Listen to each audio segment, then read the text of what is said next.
Hello students, उम्मीद है आप अच्छे होंगे। तो आज आपको मैं प्रश्न रसायन एक नए तरीके से बताने का प्रयत्न कर रहा हूँ। उम्मीद है आपको पसंद आएगा और मेरा मकसद है कि आपको समझ में आ जाए किसी तरीके से। तो देखिए, स्टार्ट करते हैं प्रश्न रसायन। आप यहाँ पर देख रहे हैं chromatography analysis, softening of hard water, कपड़ों का धुलना, प्यूरिफिकेशन ऑफ वाटर, इन सब घटनाओं में पृष्ठीय सतह संलिप्त हो रहे हैं। अधिशोषण की वह सतह जिस पर पदार्थ अधिशोषित होता है उसे क्या कहते हैं? पृष्ठ कहते हैं या अंतरा पृष्ठ कहते हैं। अब यहाँ पर आप देख रहे हैं पदार्थ के कण किसी द्रव में घुले हुए हैं, तो पदार्थ जो द्रव के अंदर है उस पर लगने वाले बल जो पृष्ठ पर है उस पर लगने वाले बल से भिन्न होते हैं। जो पदार्थ के कण इसके स्थूल में है, अंदर की तरफ है, उसमें चारों तरफ लगने वाला बल जो है एक दूसरे को संतुलित कर लेता है, जबकि जो पृष्ठ पर है उस पर केवल नीचे की ओर लगने वाले बल कार्य करते हैं और इस प्रकार यह जो है नीचे की ओर गति करने लगता है। इस प्रकार पृष्ठ पर स्थित कणों का व्यवहार इसके अंदर स्थित कणों के व्यवहार से भिन्न होता है। शाखा जिसके अंतर्गत हम ठोसों के प्रस्तर पर होने वाली क्रियाओं एवं गुणों का अध्ययन करते हैं प्रश्न रसायन कहलाती है। यहाँ पर हम देख रहे हैं एक बंद मतलब जार में हमने क्या किया है, एक ठोस को गैस के साथ में रखा हुआ है। ठोस चारकोल की सतह पर यहाँ पर गैस के अणु क्या हो जा रहे हैं? संकेंद्रित हो जा रहे हैं सतह पर, यानी उनका अधिशोषण हो जा रहा है। अब देखिए यहाँ पर ठोस की सतह पर ये गैस के अणु क्या हो रहा है? संकेतित हो रहे हैं। इसी प्रकार द्रव के सतह पर भी गैस के अणु क्या हो जा रहे हैं? यहाँ पर संकेंद्रित हो रहे हैं। ये दोनों घटनाएं क्या हो जा रही हैं? क्या कहलाएंगी? पृष्ठीय रसायन के अंतर्गत हमारी आती है। दोनों पर अधिशोषण की प्रक्रिया हो रही है।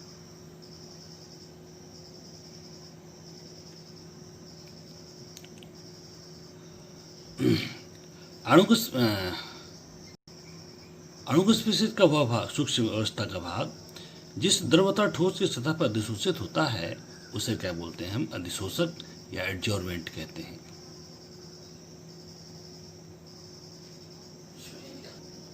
और अणुस्फीषित का सूक्ष्म अवस्था में किसी ठोस या द्रव की सतह पर संचित होने वाला जो भाग होता है उसे अधिशोष्य या एब्जॉर्बेट कहते हैं। अधिशोषण की जो उल्टी प्रक्रिया होती है जिसमें गैस के अणु से बाहर निकलते हैं, विशोषण या डिसॉर्प्शन कहते हैं।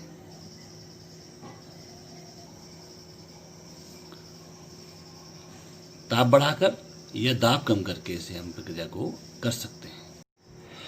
अतः अधिशोष्य क्या है? अणुस्फीषित का सूक्ष्म विभाजित अवस्था में किसी ठोस या द्रव की सतह पर संचित होने वाला भाग अधिशोष्य एब्जॉर्बेट, और अणुस्फीषित की सूक्ष्म विभाजित अवस्था का भाग जिस सतह या ठोस पर अधिशोषित होता है उसे अधिशोषक या एडजॉर्बेंट कहते हैं। इसकी उल्टी प्रक्रिया, अधिशोषक की जो उल्टी प्रक्रिया होती है, अधिशोष्य पदार्थ को अधिशोष्य तल से हटाने की जो प्रक्रिया होती है उसे क्या बोलते हैं? विशोषण या डिसॉर्प्शन बोलते हैं। और जब अधिशोषण व अवशोषण दोनों प्रक्रियाएं एक साथ होती हैं तो इस घटना को शोषण कहते हैं। यहाँ पर आपको मैं अवशोषण और अधिशोषण यानी कि एडजॉर्प्शन और एब्जॉर्प्शन में अंतर बताने जा रहा हूँ। अवशोषण की प्रक्रिया जो होती है पदार्थ के संपूर्ण स्थूल में या बल्क में समान रूप से होती है। यहाँ पर अवशोषण अधिशोषण में अंतर आप देख रहे हैं। अधिशोषण पृष्ठ पर होने वाला प्रक्रम है, जबकि अवशोषण संपूर्ण स्थूल में होने वाला प्रक्रम है। इसमें पदार्थ केवल पृष्ठ संचित होता है अधिशोषण में, अवशोषण में संपूर्ण स्थूल में यह क्या होता है? संकेंद्रित होता है। अधिशोषक की सांद्रता और अधिशोषक के पृष्ठ पर ही बढ़ती है, जबकि अधिशोष की सांद्रता अवशोषण में इसके संपूर्ण स्थूल में एक समान रूप से बढ़ती है। साम्यावस्था में पहुंचने तक अधिशोषण की दर घटती जाती है, जबकि अवशोषण की दर पूरी प्रक्रिया में एक समान रहती है।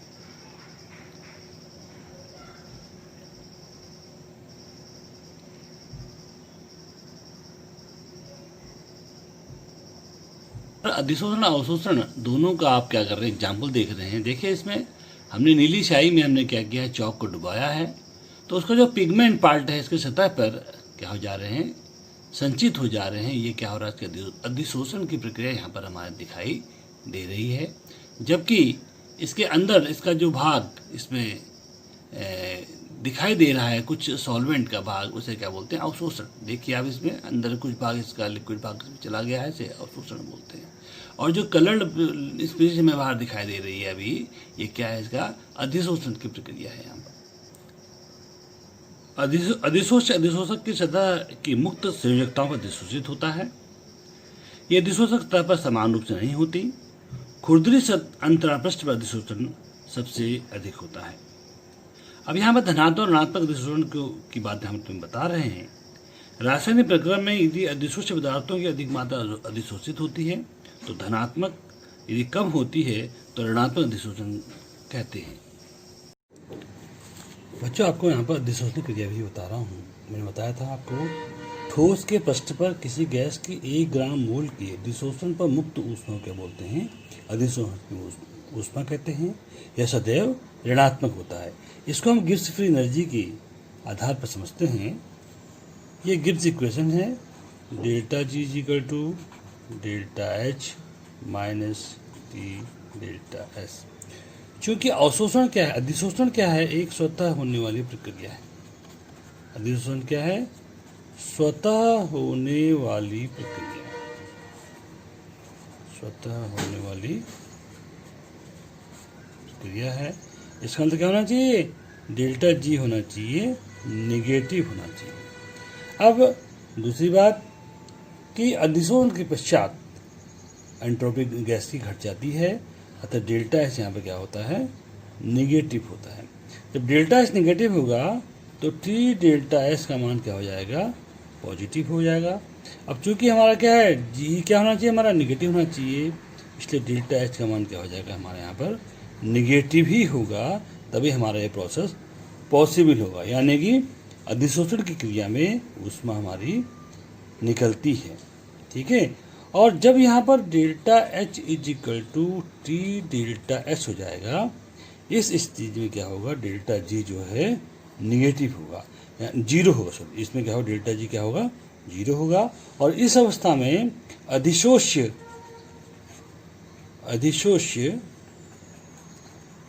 और अधिशोषक क्या होंगे, गतिक साम्य में होंगे, ठीक है। ये इक्विलिब्रियम कंडीशन होगी। इक्विलिब्रियम की साम्य अवस्था की स्थिति में क्या होगा, डेल्टा जी जीरो, यानी कि delta H T delta S के बराबर होगा। बच्चों, यहाँ पर आपको मैं अधिशोषण के प्रकार के बारे में बता रहा हूँ। अधिशोषण 2 प्रकार के होते हैं। नंबर 1 भौतिक अधिशोषण, नंबर दूसरा है रासायनिक अधिशोषण। भौतिक अधिशोषण में जो पदार्थ के कण होते हैं पृष्ठ पर दुर्बल वंडरवाल बलों द्वारा जुड़े होते हैं।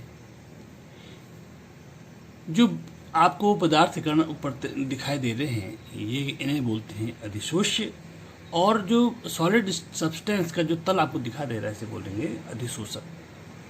ये दुर्बल वंडरवाल बलों द्वारा यहाँ पर क्या हो रहे हैं, जुड़ रहे हैं।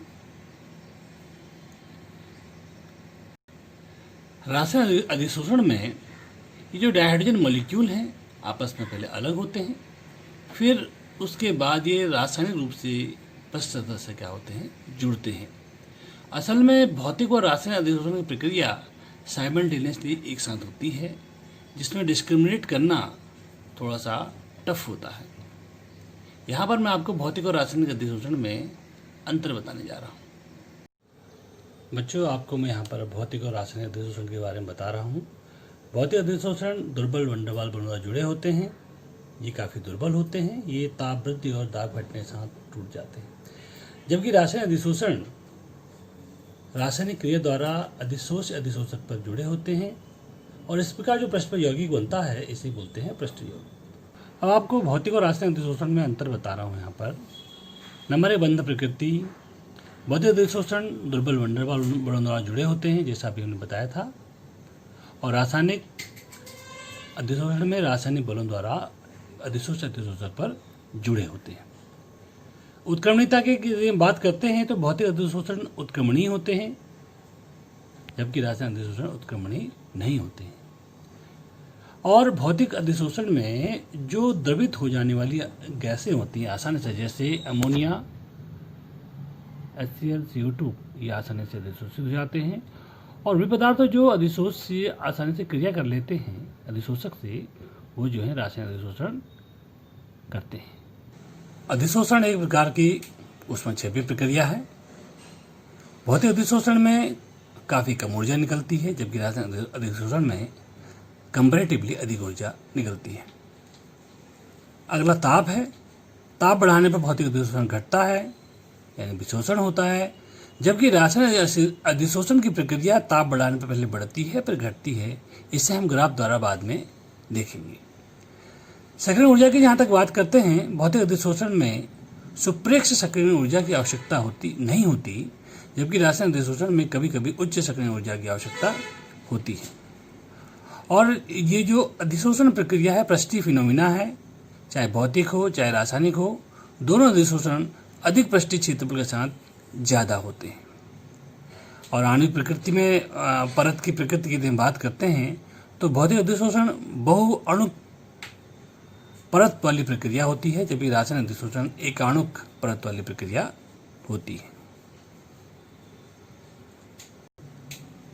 यहाँ पर एक चीज और बहुत इंपॉर्टेंट चीज बताना चाह रहा हूँ मैं आपको कि 1 ग्राम ठोस द्वारा प्रदत्त सतही क्षेत्रफल को हम विशिष्ट क्षेत्रफल x/m कहते हैं। इसका काफ़ी प्रयोग अभी हम आगे करेंगे ग्राफ स्टडी में या अन्य किसी और उसको डिराइव करने में। बच्चों, यहाँ पर कुछ ऐसे आपको मैं कारक के बारे में बताने जा रहा हूँ जिससे अधिशोषण की प्रक्रिया प्रभावित होती है। नंबर 1, दाब। निम्न ताप पर दाब बढ़ाने पर अधिशोषण बढ़ता है, परंतु उच्च ताप पर दाब का कोई प्रभाव अधिशोषण पर नहीं पड़ता है। बहुत इंपॉर्टेंट, ध्यान रखिए आप, टेम्परेचर डिपेंडेंट है प्रेशर। दूसरा, ताप का प्रभाव है भौतिक अधिशोषण ताप बढ़ाने पर घटता है, क्योंकि इस अवस्था में वंडर वाल बल टूटने लगते हैं, परंतु रासायनिक अधिशोषण ताप बढ़ाने पर पहले बढ़ता है और फिर घटता है, क्योंकि वो पहले एक उच्च सुप्रेक्ष सक्रियण ऊर्जा को प्राप्त करने के लिए बढ़ता है। उसके बाद जब सुप्रेक्ष सक्रियण ऊर्जा प्राप्त हो जाती है फिर वो उसके बाद घटने लगता है। इसको हम ग्राफ द्वारा दोबारा यहाँ पर बता रहा हूँ, देखिएगा। अब देखिए यहाँ पर भौतिक अधिशोषण, यदि हम यहाँ पर x/m और t के बीच में यदि ग्राफ खींचते हैं तो भौतिक अधिशोषण में कम ताप पर दाब बढ़ाने पर क्या होगा, अधिशोषण क्या होगा, घटेगा।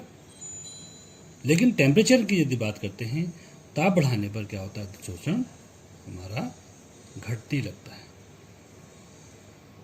अधिशोषण कम हो रहा है। जबकि रासायनिक अधिशोषण में इसका ग्राफ इस तरीके से आता है, पहले बढ़ता है, जैसे सुप्रेक्ष सक्रियण ऊर्जा को प्राप्त कर लेता है फिर अधिशोषण की प्रक्रिया कम होने लगती है। तो ये जो ग्राफ है टेम्परेचर के साथ x/m का जो ग्राफ देख रहे हैं, इसको बोलते हैं हम अधिशोषण आइसोबार। क्या बोलते हैं, अधिशोषण आइसोबार।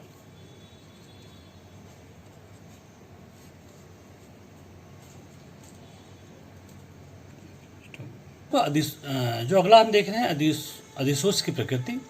भौतिक अधिशोषण आसानी से द्रवित होने वाली गैसें, आसानी से जो गैसें आसानी से द्रवित हो जाती हैं भौतिक अधिशोषण करती हैं, जबकि वो गैसें जो रासायनिक क्रिया करती हैं अधिशोषक से, वह आसानी से रासायनिक अधिशोषण करती है। तो भी आपने देख लिया था वहाँ पर अंतर में।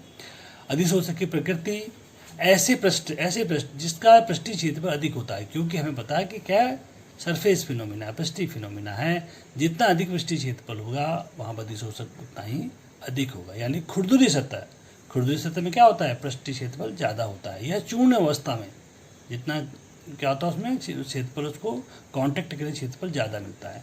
तो ऐसे में क्या होता है, अधिशोषण अधिक होता है। अधिशोषक का सक्रियण वह प्रक्रिया जिसमें अधिशोषक के अधिशोषण क्षमता में वृद्धि होती है, अधिशोषक का सक्रियण कहलाती है। इस प्रक्रिया में अधिशोषण का विस्तृत बढ़ जाता है और क्या होता है, अधिशोषण की प्रक्रिया बढ़ने लगती है। तो क्या करते हैं हम, किन तरीके से हम उसके सक्रियण ऊर्जा को बढ़ा सकते हैं?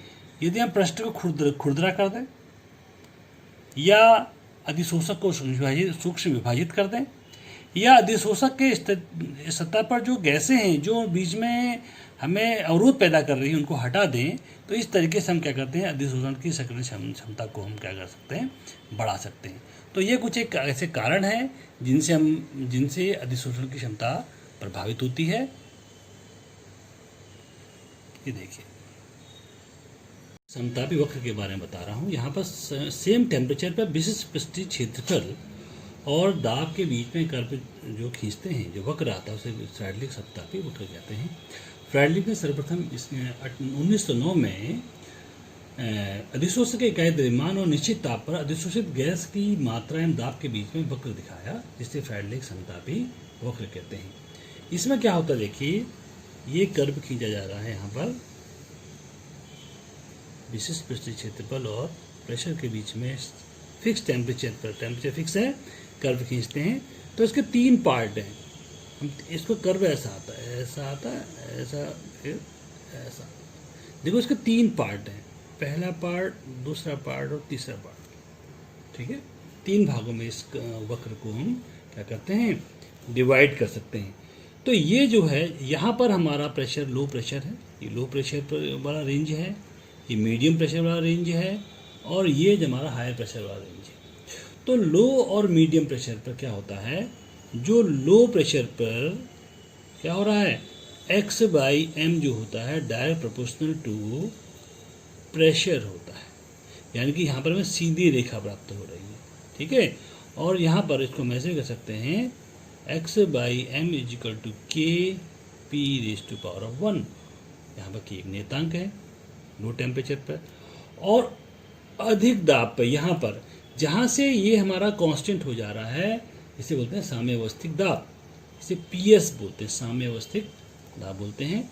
हाई प्रेशर पर क्या होता है, x/m प्रेशर पर डिपेंड नहीं होता, कितना प्रेशर बढ़ाएं अधिशोषण की प्रक्रिया नहीं बढ़ती है।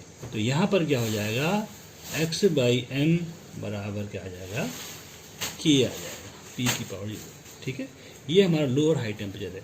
परंतु जो मीडियम है, जो हमारा मीडियम है, मीडियम टेम्परेचर पर, मीडियम प्रेशर पर क्या हो रहा है, x/m जो होता है प्रोपोर्शनल टू P⁻1/n होता है। ठीक है, यहाँ पर 1/n जो है इसकी घात है, यहाँ पर n का मान जो होता है, n हमेशा 1 से बड़ा होता है। ठीक है, यदि इसको आगे बढ़े, x/m बराबर Kp⁻1/n।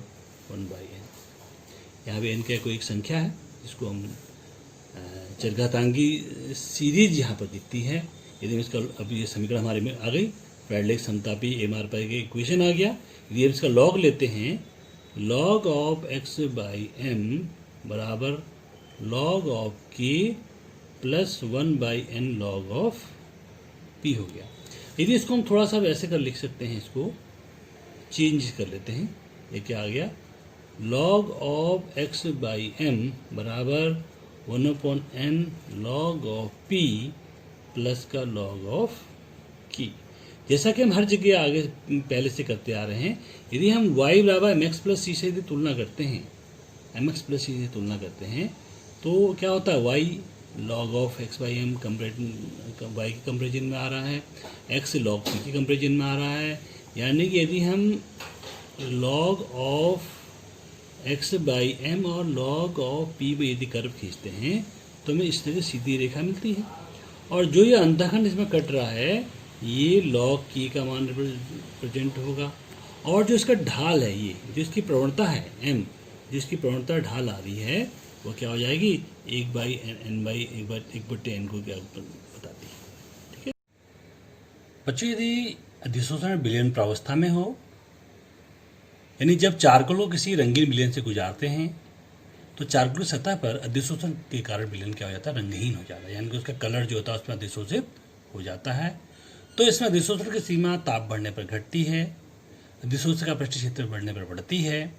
अधिशोषक की प्रकृति पर निर्भर करती है उनके अधिशोषण की प्रक्रिया, और विलयन में विलेय की सांद्रता पर भी निर्भर करती है। अब यहाँ पर जो वहाँ प्रेशर टर्म में आया था, यहाँ पर क्या आ जाएगा, सांता टर्म आ जाएगा।